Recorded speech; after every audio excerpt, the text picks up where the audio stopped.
I'm Mark Musselman, and this is September 16, 2005, and I'm at the home of Thomas and Margaret Quinn. The Quinns are very unique, entertaining, and special to many people, including myself. As a family, they are a very close-knit, faithful, loving, and caring unit.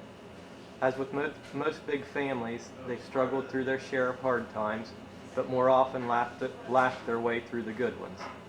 Mom and Dad Quinn are going to share with us their knowledge of family history and memories of their childhoods and lives together. Okay, I guess we'll start with you, Dad Quinn. Okay. Ready? My name is Thomas Gerard Quinn. It's kind of interesting how I got the name Gerard, because Saint Gerard is the patron saint of pregnant women. I don't know why Mom decided to name me that, but Thomas, I always like to tell everyone I was named after St. Thomas, but actually I think it was named after my godfather, Tom Godfrey, who was my first cousin. I was born October 28, 1927. I will be 78 on the 28th of next month. I am the youngest of 7.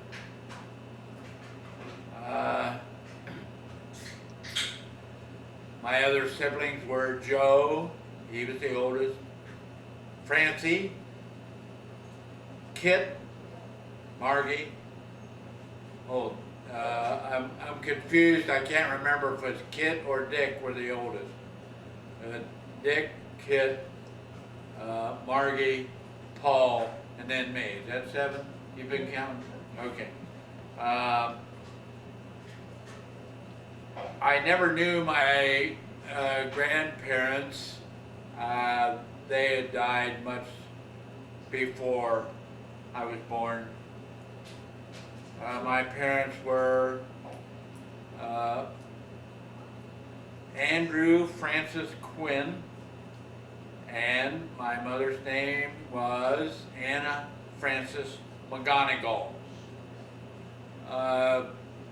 My dad's ancestors came from Ireland.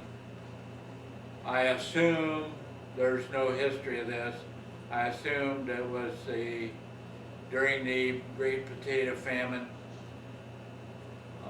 His grandfather came, and I asked Dad once, I said, why did your grandfather come to America? And he said, well, because his dad brung him, that's why.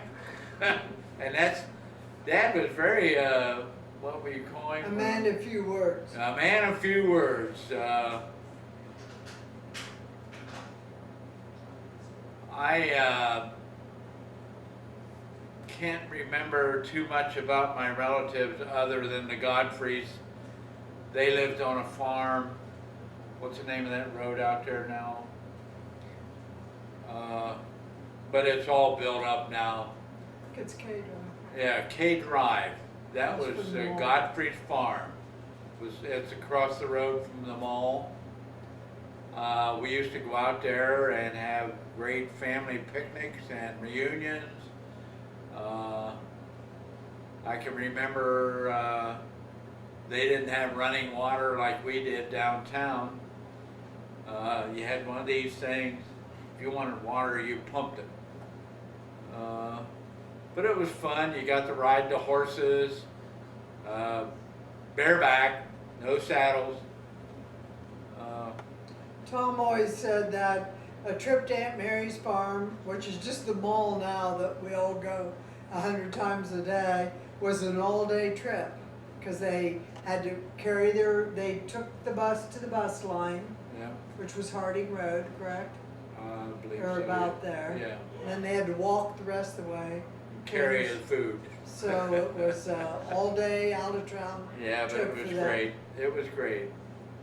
If I can interrupt here a little bit and give a little more history of your family, you always told me that your dad's parents both died when he was young. There were 7 of them, Yes, and he was raised. They were raised in an orphanage. yes.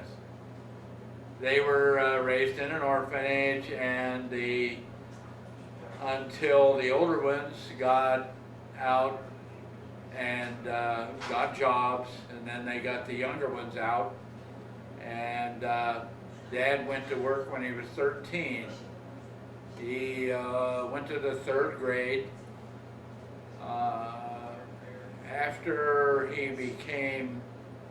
After he retired from the railroad, which we'll go into that, he educated himself by doing puzzles that were in the Columbus Dispatch, and actually he won quite a few really nice prizes. He worked on the railroad for 55 years.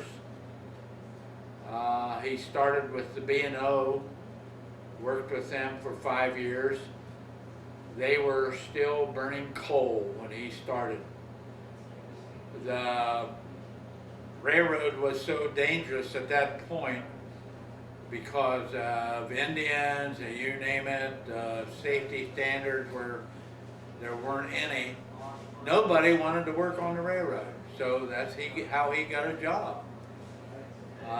He worked for the B&O for 5 years, went to work for the Pennsylvania. He was conductor on passenger train for a while, but then he got a job down here on the local freight.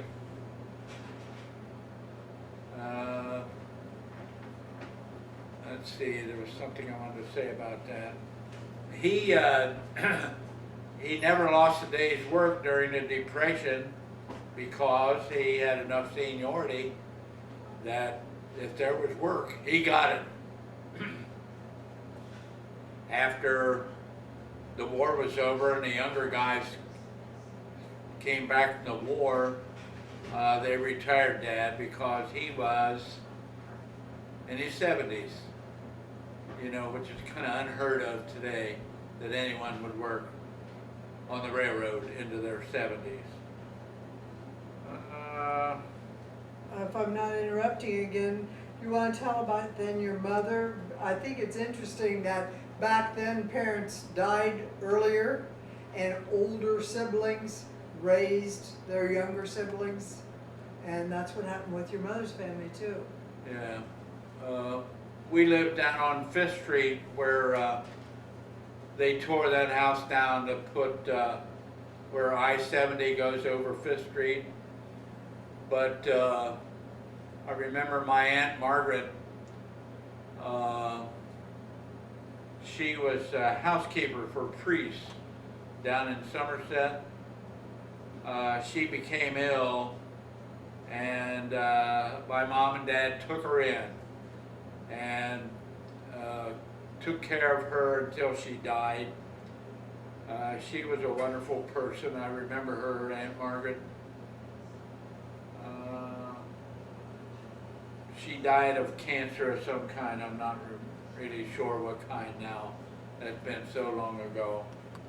But she raised your mother. She was the eldest She was of the their elder 7 of children. the Mcgonagall kids. And then your mother saw her through her death.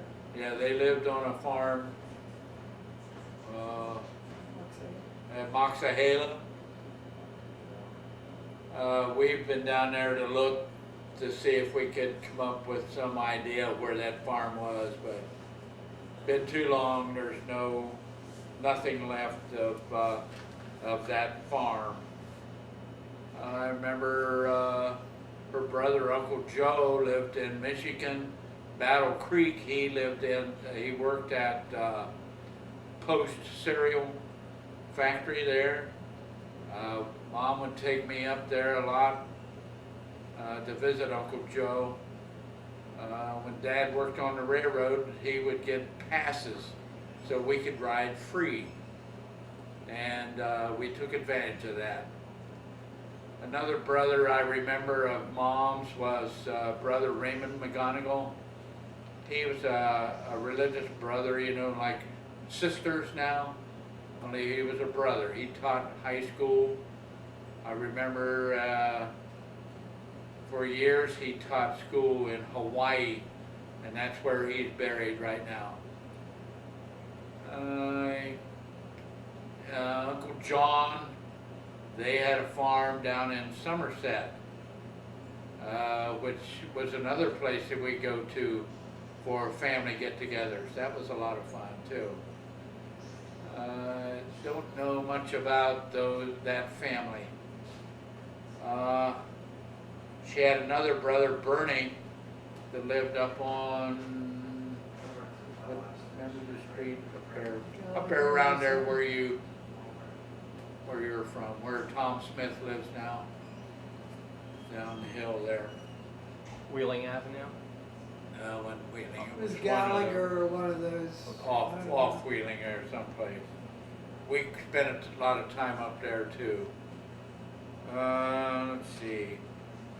Can't think of anything else about Mom's family. What's the next thing on Our household was, like I say, down on 5th Street. They tore it down where I-70 goes over.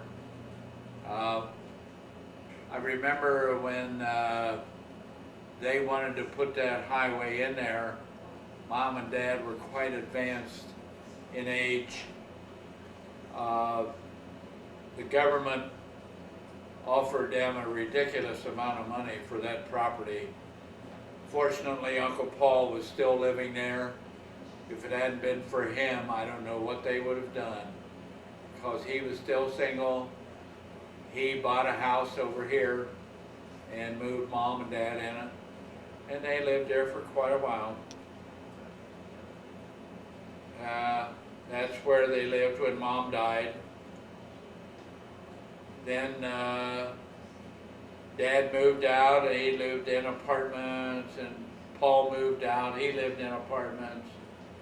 So then we had to put Dad in a nursing home in Columbus, which was a pretty nice place. It was run by nuns, and that's where he died in 1963.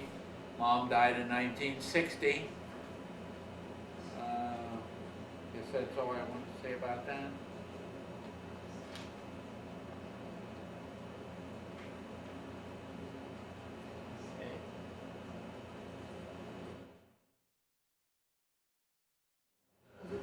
We, as a family, we would gather around the dining room table and we'd play poker.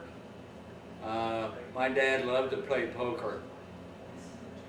Mom never played, but very much. She didn't like it very well, but she would play if we put the heat on her.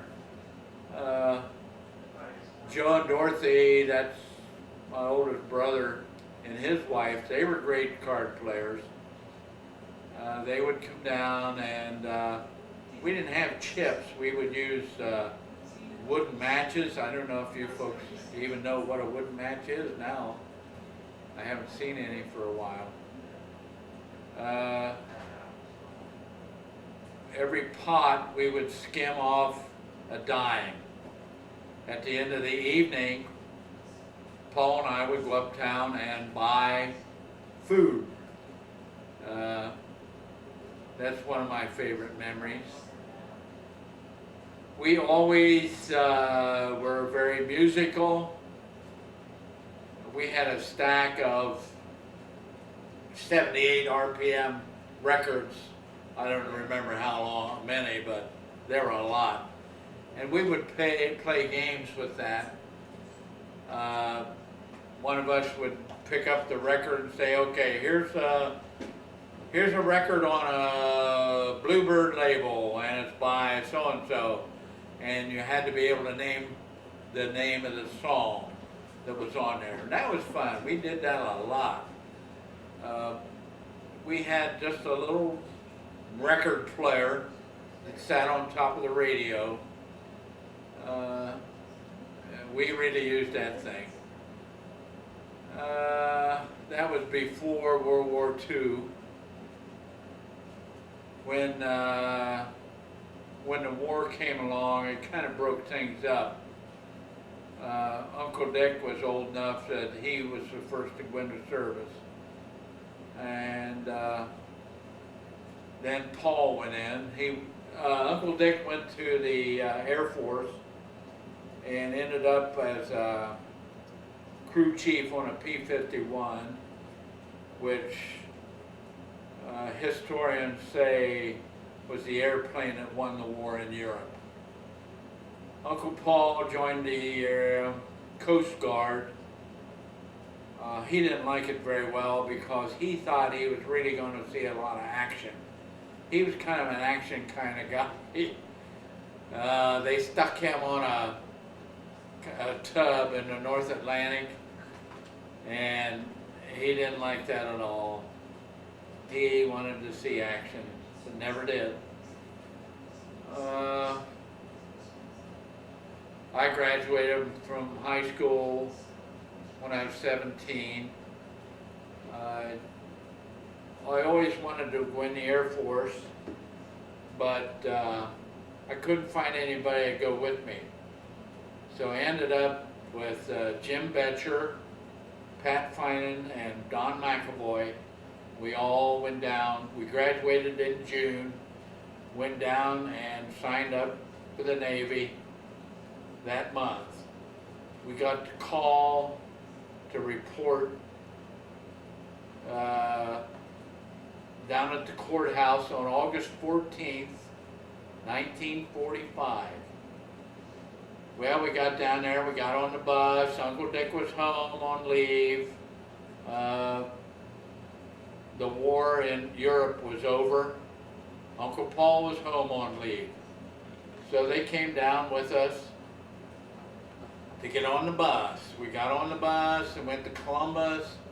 By the time we got there, the news came out that the war was over. People were emptying trash cans out the upstairs windows, and I guess you call that ticker tape. But the guy in charge of us said, all right, the war's over. You guys think about going home, forget it. If you go home, we'll be there to get you in the morning. So we decided to go on, although we thought it was kind of a waste of time then.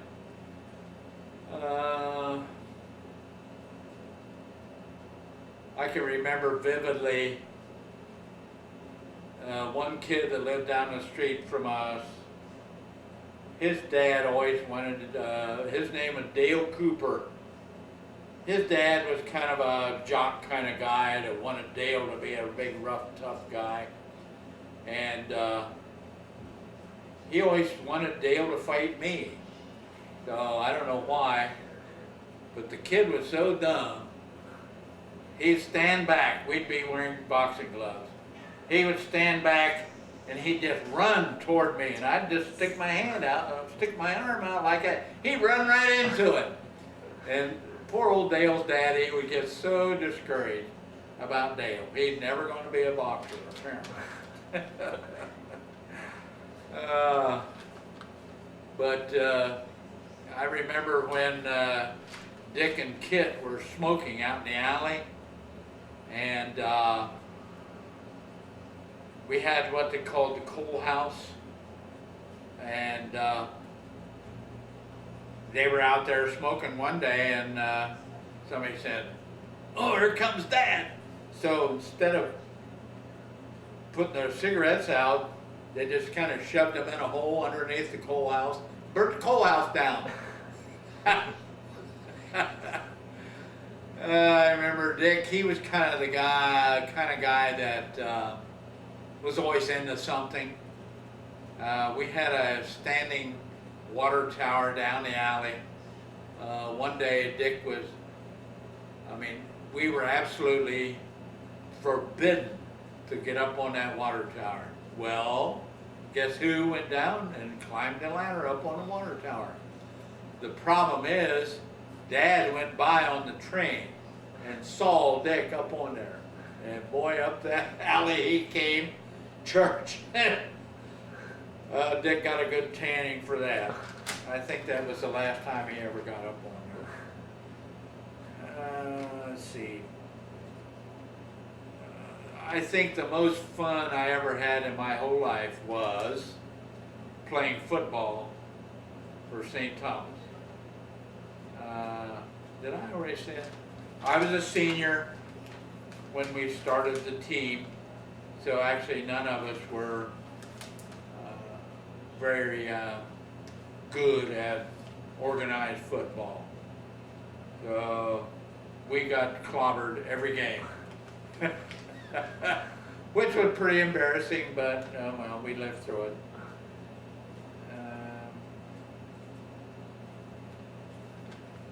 Let's see. We always had a really good basketball team. We always competed. At that time, they had, instead of big tournaments like they have now, they had the Catholic high school basketball tournaments in Columbus. We'd go up there and really, that was a lot of fun.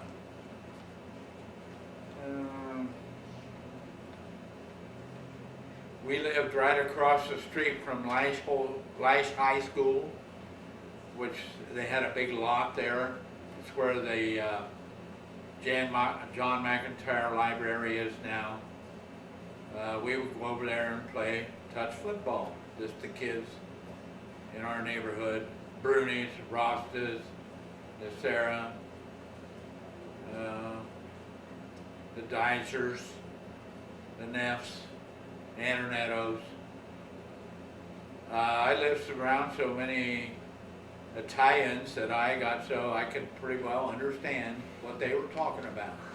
But don't ask me anything now.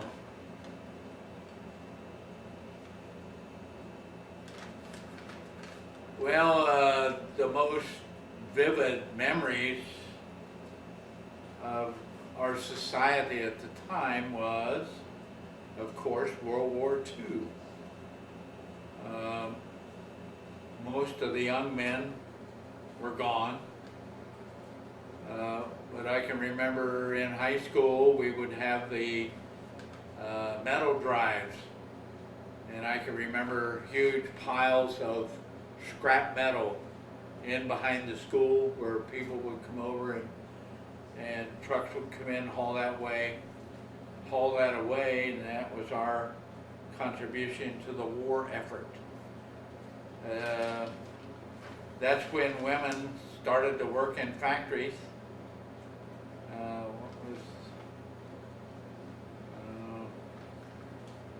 None of my sisters ever went to the waves or wax or anything like that, or joined any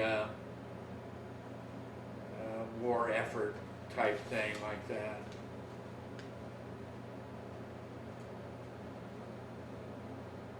We never had a TV. We were lucky to have a radio.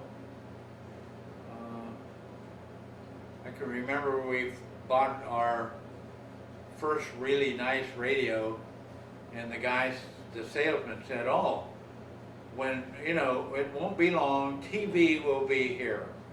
So all you have to do will be push this button." Yeah, right. Good salesman. That was not true. Mom always worked on the, what do you call it when they come in to vote? What do you call it? The polls. Worked the polls as a Republican. I was Republican until I met Margaret Ann. Then I became a Democrat because she was Democrat. And eventually we have become so discouraged with the Democrats. I think they are completely off the wall. So now I am back to a Republican. I don't know if that's any better, but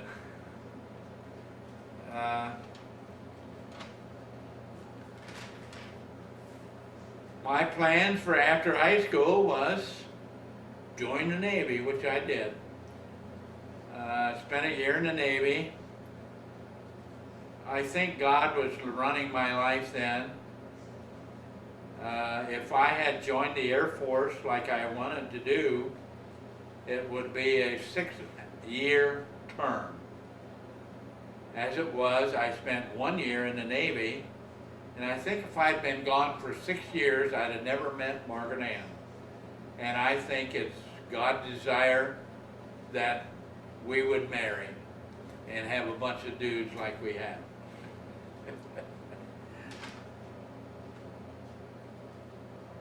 Okay. Okay, now it's Mom Quinn's turn. Thank you, Mark. We think it's wonderful that you're doing this for us. And I was born in Zanesville at Good Samaritan Hospital in August 26, 1932. I was delivered by my uncle, who was Dr. Charles Roach, in the hospital that my grandfather founded, H.T. Sutton, Dr. H.T. Sutton. My name was, I was baptized Barbara Ann Weber, named after my mother. And then shortly after I was born, her sister in England, her oldest sister, somehow got the idea that I was going to be named after her. And she had no children, and she was thrilled about it. And sent a telegram that she was thrilled, and Mother never had the heart to tell her that my name was Barbara, so they just started calling me Margaret, and it was never changed. I became from Barbara Ann to Margaret Ann, and so all through my young life I'd go in school. In one class I would be sign myself in grade school as Margaret Ann Weber, and the next year it might be Barbara Ann Weber. My whole life, I just switched back and forth, whatever the mood served, but I was never, ever called Barbara. Just on my records, I would go back and forth. And so to jump a little bit ahead, but to carry on with the theme of my name, so I married Tom, and I married him as Barbara Ann, but as we started to have children, sometimes I was the mother of one child, Barbara, and the next time I was Margaret, and one time the hospital said, "Are you Margaret Barbara?" And I said, no. And so finally the hospitalization wouldn't pay anymore because they wrote Tom a letter and said, "Are you married to Margaret or Barbara?" And my mother said to my dad, who's an attorney, "I think it's about time we legally do something about this." So he said, "Well, she's gone through her life too far now," and I was in my 30s, with this Margaret Barbara, that we'll just leave her Barbara Ann. And he put a codicil on my baptismal certificate saying that I was also commonly known as Margaret Ann. So he said, from now on, never use Barbara again, which I did. But to go back to when I was born, I was the middle child. I had a sister, Ursula, 2 years older than I, and I had a brother, William Weber Jr., we called him Willie, 2 years younger than I was. I was raised in the house at 1016 Culberson.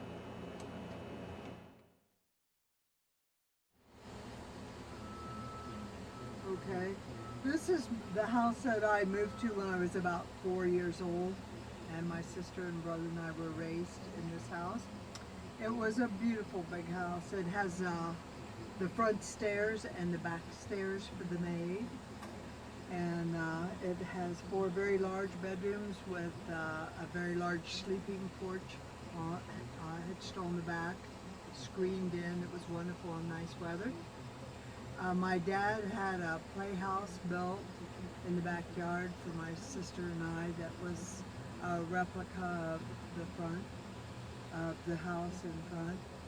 And we had a maid, a live-in maid, most of our life. And we were a silver spoon, but this was the house. I remember the first time that I came over here